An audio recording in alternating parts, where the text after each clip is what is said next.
Okay, sorry for the delay. Some problem in joining. Okay, sir.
Okay, now you can able to see my presentation and able to hear my voice clearly. So we are starting with the topic is clay mineralogy.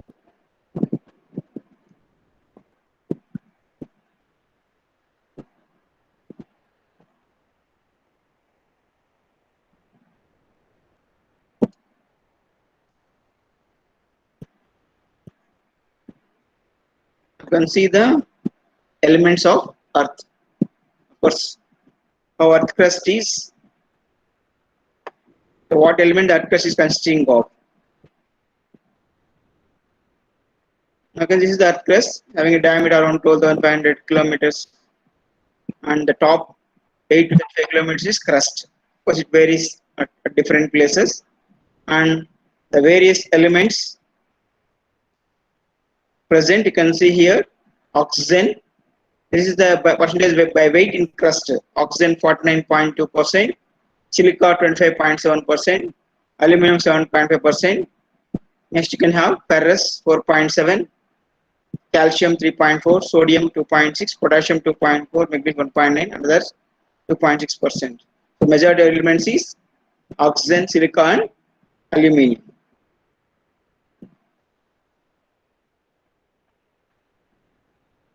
The next one is soil formation. So, already have learned soil is formed from rocks. So, from the parent rock, get weathered and maybe deposited the same place, that is called residual soil. So the weathered rock get transported by usually by different geological agents and we call it as transported soil. So this is in situ weathering by physical and chemical agents of parent rock. And transported soil, that is weathered and transported far away, that is by wind, water and ice, etc.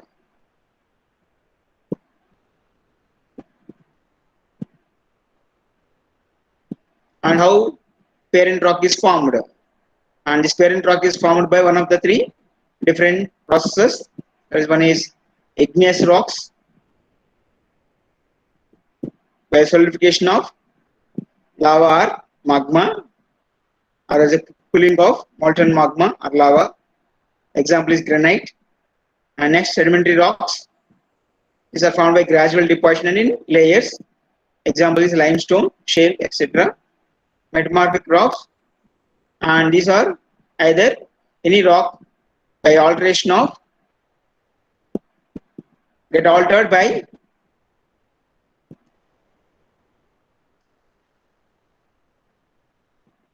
metamorphic is altered because of pressure and temperature.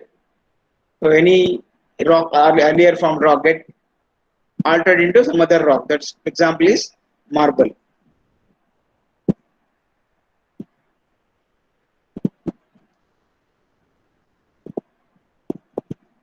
So residual soils formed by in situ weathering of parent rock.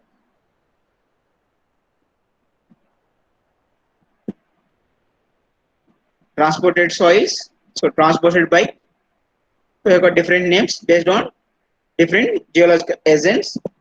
So transported by wind, we call the soil as island soil, and deposited under seawater, it's called marine soils, and deposited because of water transport.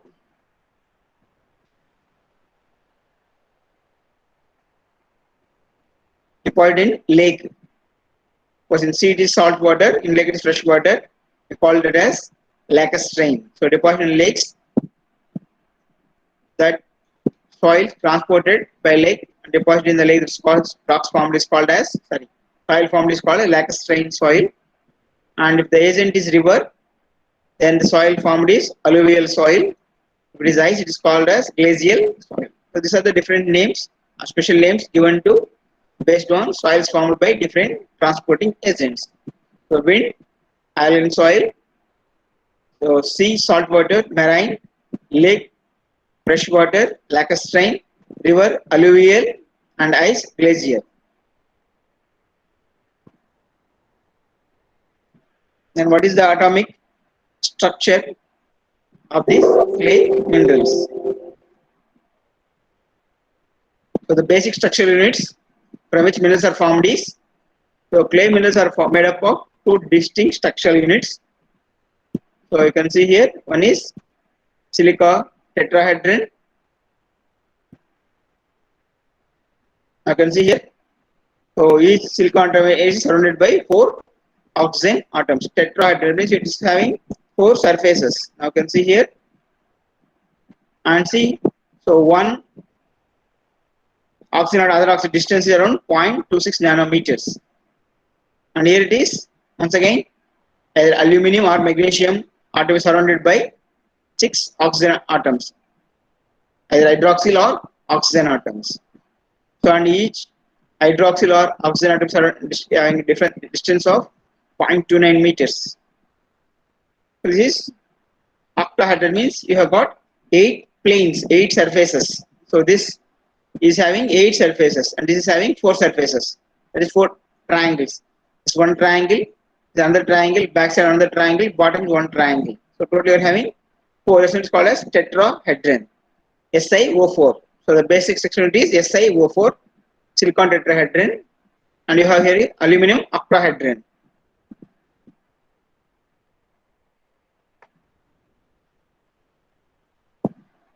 So tetrahedral sheet. So several tetrahedrons joined together form a tetrahedral sheet. You can see here.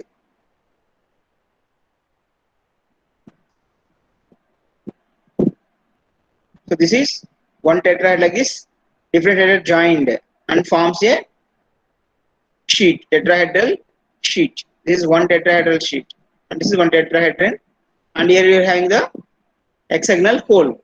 So and it forms a hole is hexagonal hole is created.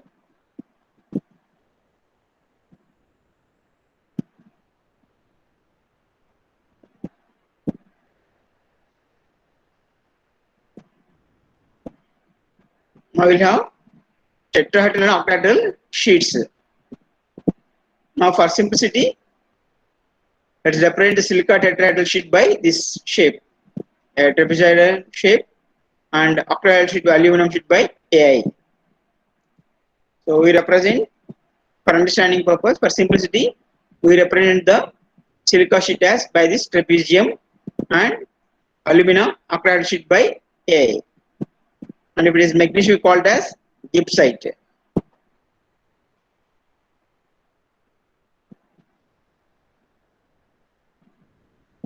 For different clay minerals, for different combinations of tetrahedral and octahedral sheets form different clay minerals. Now we'll have 1:1 clay minerals or 1:2 or 2:1 clay minerals. You can see here. So one octahedral sheet joins with one tetrahedral sheet. So this forms one unit. This is 1:1 clay mineral. So one octahedral sheet, on top you can have tetrahedral sheet. So 1:1 clay minerals. Examples is kyanite and halloysite.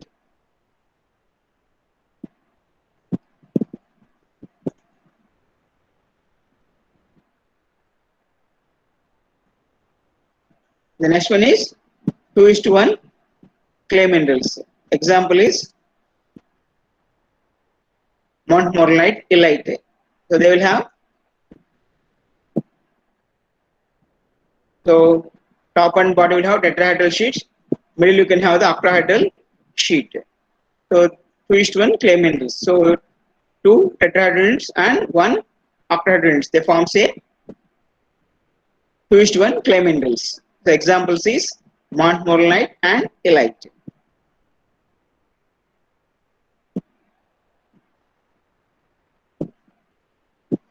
Now you can represent that one symbolically like this.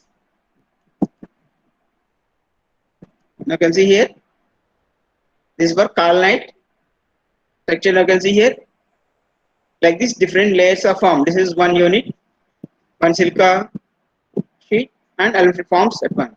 Like this, number of sheets combined, a mineral particle is formed. A clay particle is formed because of, like this, number of units joined together because of bonding, and one particle is formed.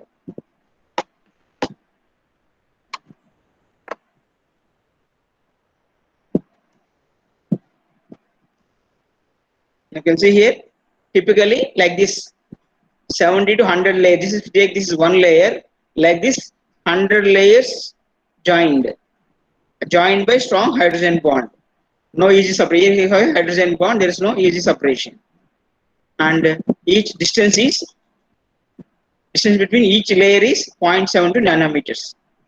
So joined by oxygen sharing. Oh, this here, each sheet is, this is by oxygen sharing, the bond is formed here, and here it is hydrogen bond. So typically 700 layers forms a one particle. That is the thickness of the particle. So like this, 700 layers forms into a one thickness of a one particle, clay particle.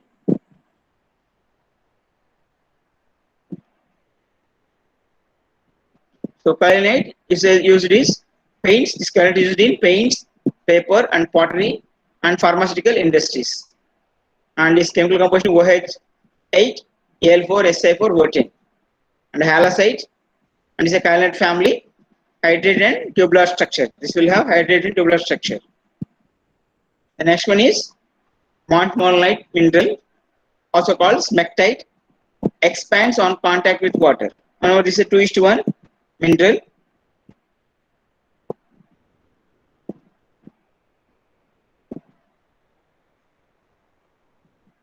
You can see here. So one aluminum sheet is sandwiched between two silica sheets. So one aluminum sheet is, or octahedron is sandwiched between two tetrahedral units. So this is one layer. Like this, number of layers are joined. So here, this is bonding between the two layers is weak van der Waals bond. Earlier it is kaolinite, it is hydrogen bond. Now here bonding is van der Waals bond, and we know compared hydrogen bond, van der Waals bond is a big bond. That's only. So in this mineral, the water is going to accumulate here. Water will come and enter into this one layers. Therefore, it expands. That's only it will have more liquid limit. So liquid limit is large for this, maybe 100 or more for this mineral. And between the two layers is 0.96 nanometers. For kaolinite is 0.72 nanometers. Here it is 0.96 nanometers.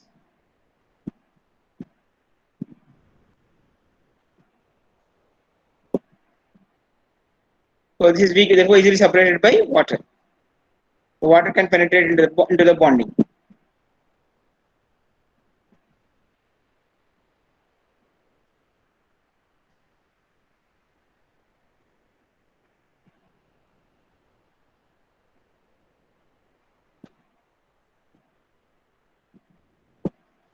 And this is highly reactive or expansive clay. This Montmorillonite is highly reactive or expansive clay. Swells on contact with water. So if the water enters, it swells.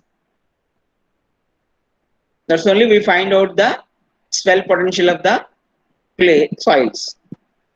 So here the chemical composition is OH4, Al4, Si8, O10, NH2O. So see, N is the number of how many hydrogen layers are formed, how many water layers are joined in between. So based on number of water layers joining in between the layers, so its swell potential will be more. High affinity to water. So because of this, we'll have high affinity to water. And bentonite is montmorillonite family. So bentonite is a slurry. So it's a Montmont family and used as drilling mud in slurry trench walls and for stopping leaks also. So when you want to stop leaks, we use this bentonite and also for drilling mud in slurry trench walls. So for trenches, so for keeping the walls intact without falling, we use this slurry walls.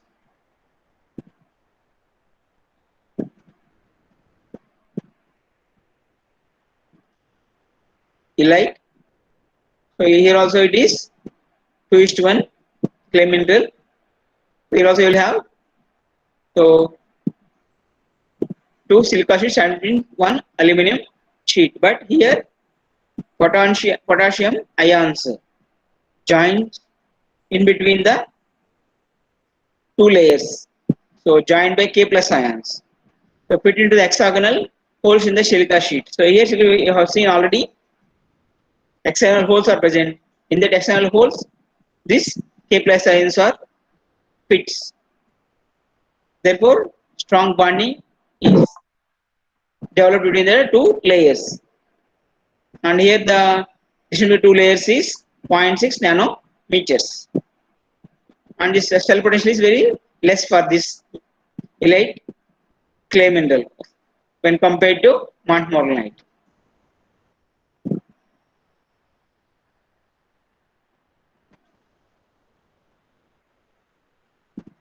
Other clay minerals are chloride. So we will have 2:1:1. So one may be aluminum and magnesium. So silicon 2, aluminum 1. Other one is aluminum or magnesium. Other one is vermiculite, montmort family. 2 interlayers of water here. Attapulgite. So chain structure.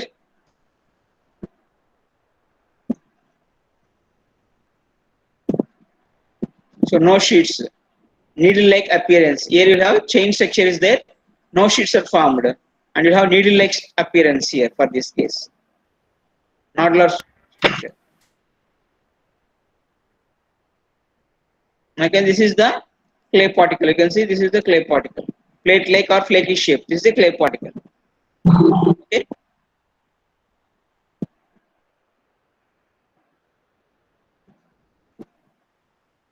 Now clay fabric. There are two types: clay fabric, calculated, dispersed. So here, in case of flocculated case, we'll have edge-to-edge contact. But in case of dispersed state, you'll have face-to-face contact. So face of one is contact with the face of other particle.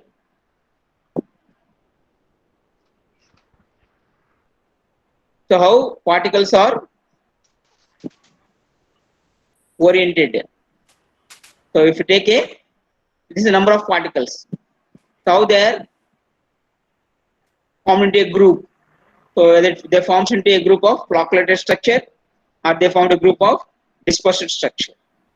So here it is face-to-face contact, here it is edge-to-edge contact. So when the soil is formed like flocculated structure, and if you apply the load, what happens now? So this undergoes more compression or more settlement compared to this dispersed state. What's the problem? Somebody is talking. Any doubt?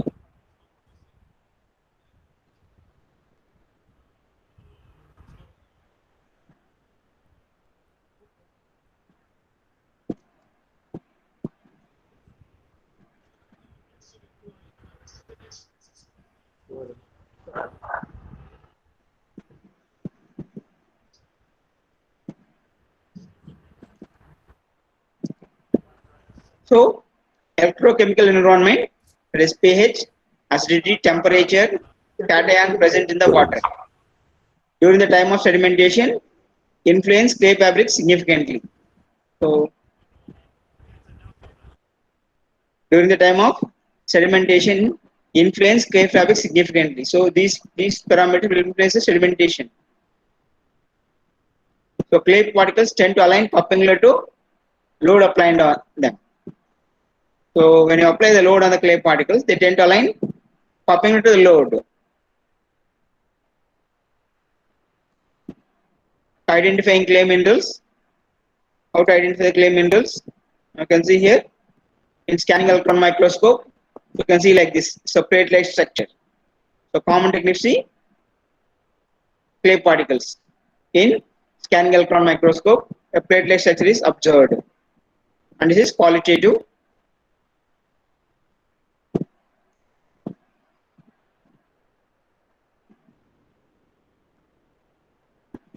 So other methods is X-ray diffraction techniques.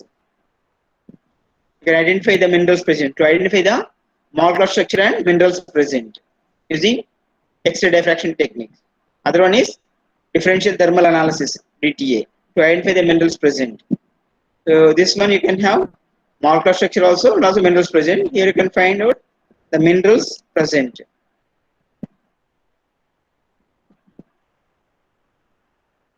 So this is the identification techniques for clay minerals.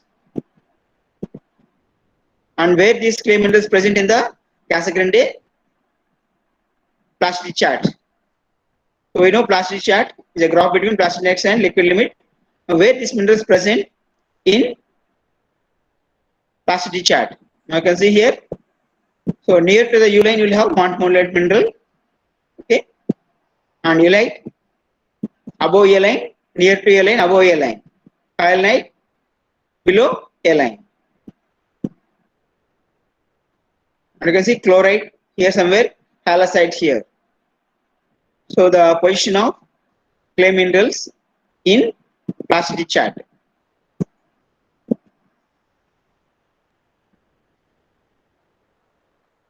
So special terms is specific surface. So what is specific surface? It is surface area per unit mass is called as specific surface. Units is meter square per gram.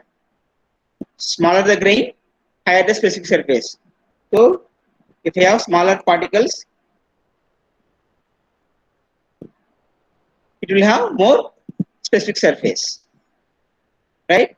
Larger the particles, specific surface is less. So soil grain with physical gravity 2.7. If it is made up of 10 mm cube, then specific surface 222.2 millimeter square per gram. Here it is millimeter square per gram. And you prepare with 1 mm cube. Okay. Then if you prepare entire this cube, then here you get 2022.2 millimeter square per gram. Now see how it increases.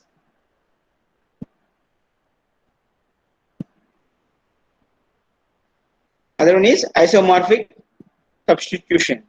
Substitution of Si4 plus and A3 plus by other lower valence cation, that is Mg2 plus ions. That's called isomorphic substitution. Results in charge imbalance. So you have net negative charge. See, this is how charge is developed on the particle. So you will have at the edges you will have the positive charged particles, positive charge, and on the surface you will have the negative charge. But surface area is more, therefore you have more negative charge. Therefore, the particle will have net negative charge. So clay particle with net negative charge. So negative charged faces and positive charged faces. So edges you will have positive charged edges, and face you will have negative charged faces. Therefore, altogether you will have net negative charge on the clay particle.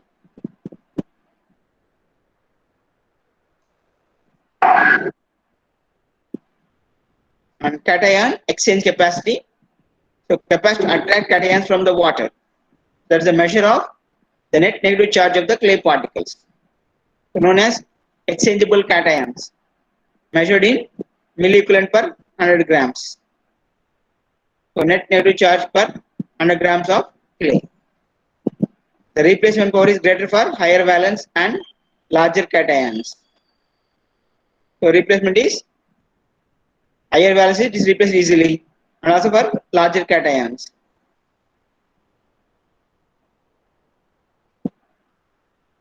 And order is given A3 plus is greater than Ca2 plus greater than Mg2 plus greater than NH4 plus greater than Ka plus and greater than H plus greater than Na plus greater than Li plus.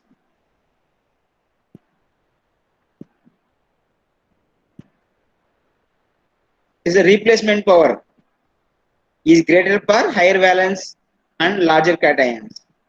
For higher valence, A is higher valence. Therefore, this will be replaced easily. This particle will be replaced. This ion will be replaced very easily.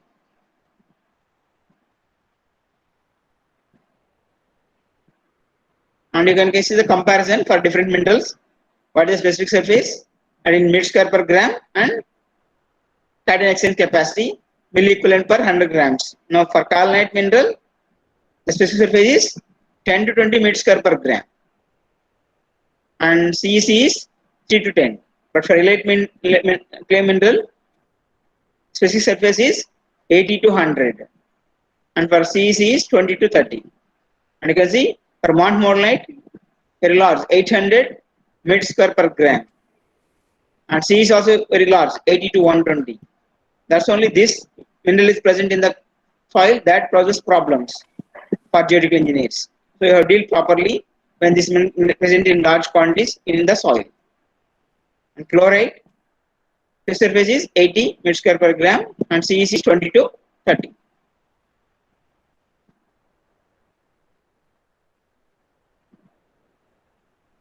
So what is the cation concentration in water? Now you can see this is the clay particle. Now we'll have the net negative charge on the faces. Now this is attracts the water cations, water particles.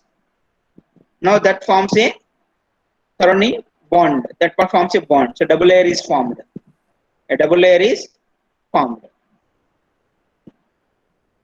That is called adsorbed water. Adsorbed water. Now surrounding the clay particle, so water layer is formed. That's called adsorbed water. The thin layer of water tightly held to particle like a skin. So a thin layer is formed over the particle like a skin. So 1 to 4 molecules of water, that is 1 nanometer thick, is formed. More viscous free than free water. So this is called adsorbed water. Next you will have the double layer water around 50 nanometers. Next you will have the free water. Now this water can move freely around the part. Now this water cannot move freely because of this double layer. So bonding is there. And this is called absorbed water. This cannot be easily separated. It's absorbed water. And practical significance.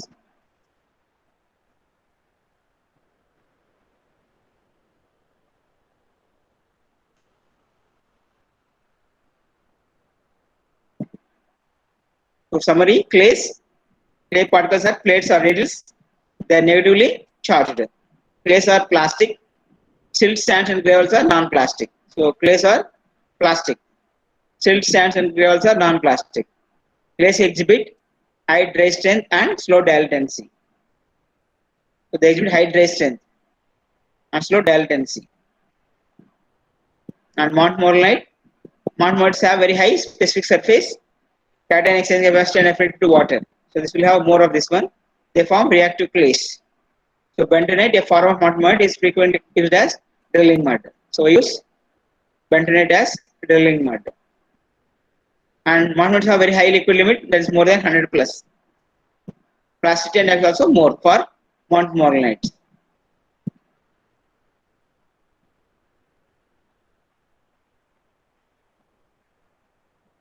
So this is clay mineralogy.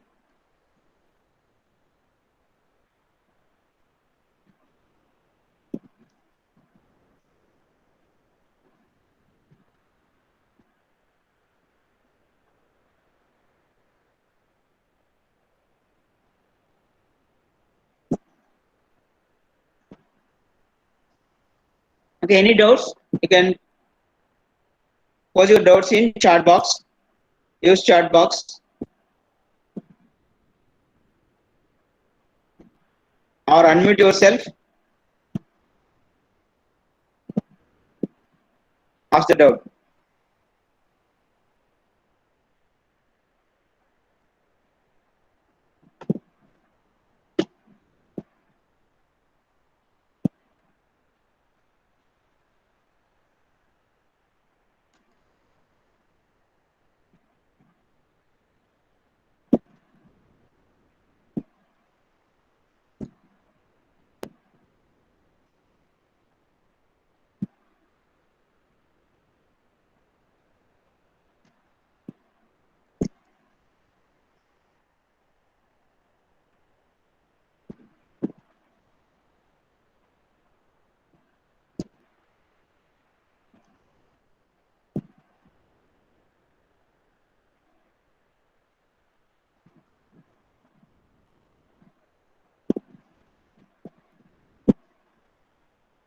If any doubts, please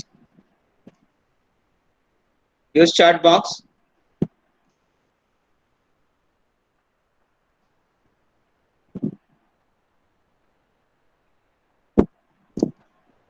Please type in chat box any questions, any doubts. This is the topic, claim in urology.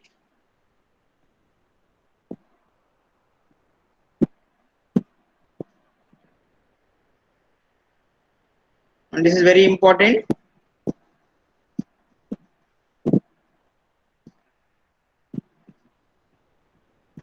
So some problems, that is Montmorillonite etc. understanding is difficult. So they pose a lot of problems for genetic engineer. So in that case, this understanding is very essential.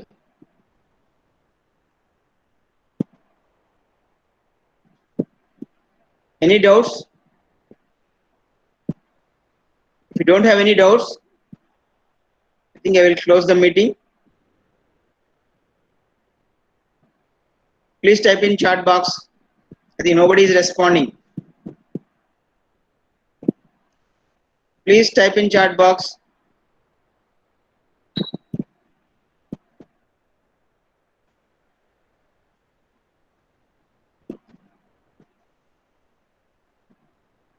If you have any doubts, please post questions. Please unmute yourself. Ask the question.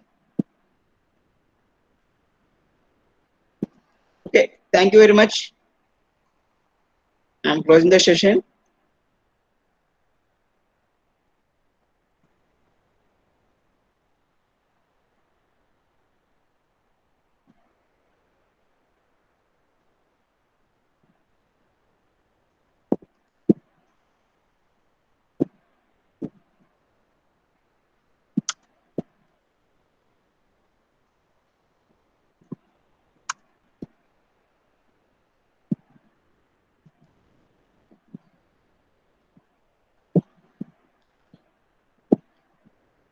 Okay. Thank you very much for listening. So I am closing the session.